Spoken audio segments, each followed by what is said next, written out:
New Year's has always been one of my favorite holidays ever since I was a little kid. I loved reflecting on my year and planning out all these big goals for the next.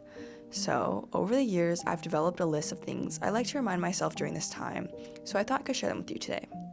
My name is Lindsiann, and this is how to make 2024 your year.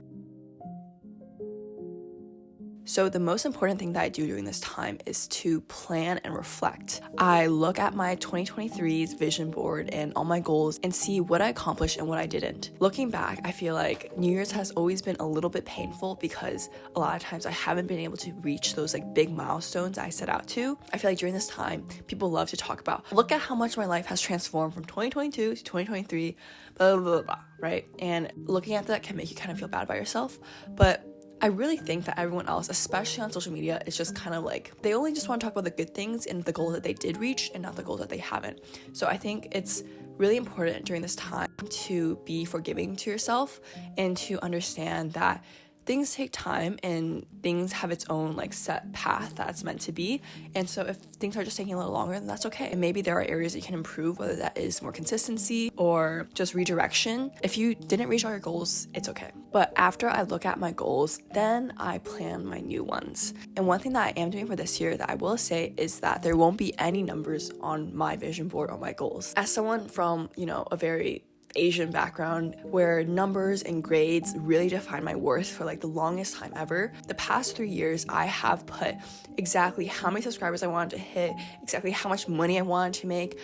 Everything was measured quantitatively, and I focused so much on the destination versus the journey. So I think this year I'm really trying to not use any numbers, no Instagram followers or TikTok followers, nothing at all. I'm just gonna focus on the habits. I have really been trying to change my mindset to enjoy the journey rather than the destination, because I know that I wouldn't enjoy the destination even if I got there, because that joy is so temporary. It probably would last for 2 seconds and then it's just on to the next destination. So I think rather than being on this hamster wheel of chasing milestone after milestone, it's better to just be able to change your mindset and really focus on the journey. So in the midst of all this planning, I really also focus on journaling.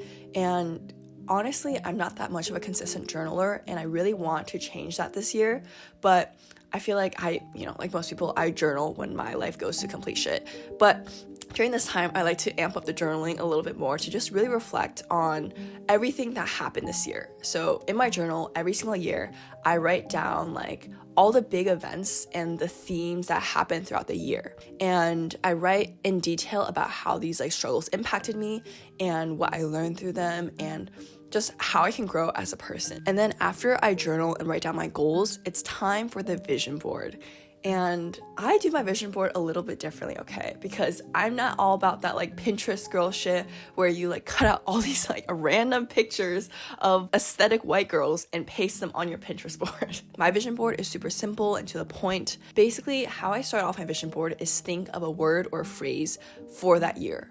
What do I want 2024 to look like? How do I want to define it? What's the theme? What's the main habit that I want to embody 2024? So in 2023, it was grow to new heights, and 2022 was stay out of your comfort zone. And for 2024, mine is creativity and consistency. So after you think of a word or phrase to define the year, then you just write in the middle, plop down 2024 somewhere, and then you just write off to the side of the vision board all the goals you want to accomplish. Another way I love to prepare for the New Year's is to read. And I know that if I set a goal of read 30 books for the year, I would not do that. So I don't set that goal. I just pick up a book and start reading. I have done this really bad habit of starting, I'm probably in the middle of 7 different books right now, but I have not finished a single book since August? This winter break, I am going to finish this book. Right now, I am reading Deacon King Kong by James McBride. It's quite good. I would recommend. I think especially during the holidays, it's just a great time to catch up and read. And I also love reading nonfiction. I talked about this in a TikTok before, but I really think that's important to learn about what's happening in the world, to learn about what to do with your money. Another thing I like to do during this time of the year is to listen to podcasts. I am obsessed with Jay Shetty right now. I listen to like all of his podcasts. I think that podcasts are a really good break from music because you're actually learning something, right? And listening to podcasts with different perspectives, to actually like listen to a podcast for the purpose of learning something and hearing what this person is saying is really, really beneficial. And it's just like a way to like learn more things on the move, you know, and like outside of school especially. So now with most of like the planning stuff out of the way, let's talk about the fun stuff, which is obviously the glow up. I'm gonna break this down into sections. So first, let's talk about fashion. So I think right now people on social media are talking a lot about what it means to have a personal style. And I stumbled across a TikTok that was actually really interesting the other day. It was a stitch to this TikTok that was talking about this new trend going around called eclectic grandpa. And the guy in the TikTok was basically saying that like, it's so funny, like that eclectic grandpa has his style because he's lived through life. He's gone through so many experiences that make him have this like very serene confidence in him that allows him to wear weird grandpa shit. Teenagers and like Gen Z are just trying to like imitate that confidence from life with just like the style and like making it a trend, if that makes sense. And I think the key to having a personal style is honestly not focusing on the fashion itself, but focusing on life around you. Figuring out your personal style is hand in hand with figuring out who you are as a person. What do you like to do? What are your favorite scents? How do you like to wear your hair? What art do you like? What music do you like? What drives you? Like what inspires you? Like figuring out all these things leads to your personal style. Tip number 2 is figure out what your capsule wardrobe is. Capsule wardrobe, 10 pieces, are high quality, versatile, comfortable, can be worn day to night. What are these 10 pieces in your closet? Because I think a lot of people right now really like to like obviously do closet clean outs and revamp their wardrobe and spend hundreds and hundreds of dollars on new clothing. But honestly, I think that 10 pieces in your closet, the things that are gonna be worn the most important parts of your closet, and really nailing what those 10 pieces are, that will help you find your personal style. Another thing is having really simple jewelry.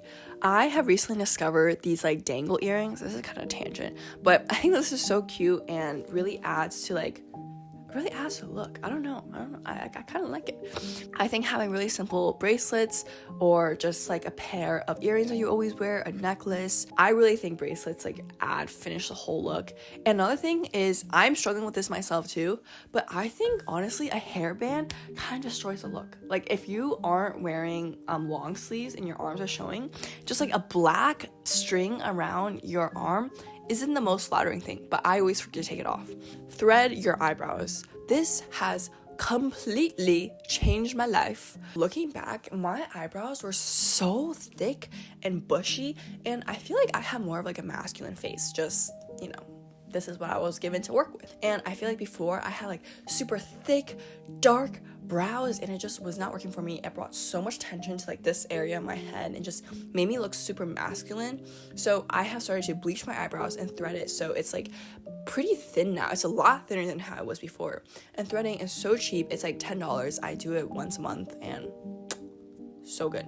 I don't think people understand just how important body language is. Body language literally changes everything about you. Imagine if I was just like walking into the room and I was just like this, right? Looking around on my phone and I'm just like, you know, like who would want to approach me?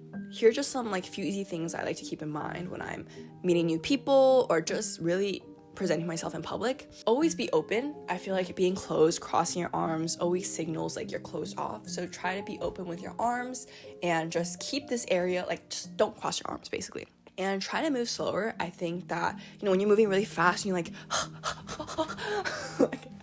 like being a fucking ninja, you just seem rushed and you don't seem classy and elegant. And lastly, don't fidget. A lot of people like to touch their hair a lot or their face or just like move around if they are nervous, and it just really signals that you're not confident in yourself. Don't go on your phone when you wake up. This is life-changing advice, and I honestly just start taking it because, you know, I'm back at home. There's really no obligations I have to attend to, so I do stay in bed until 12 usually, but do as I say, not as I do. Not going on your phone first thing in the morning is so beneficial. Like I did this when I was in school. It just completely changes your mood. It makes you feel productive. You're definitely gonna be out of bed by 10, and you know, there's just no reason to even stay on your phone. Stop swearing.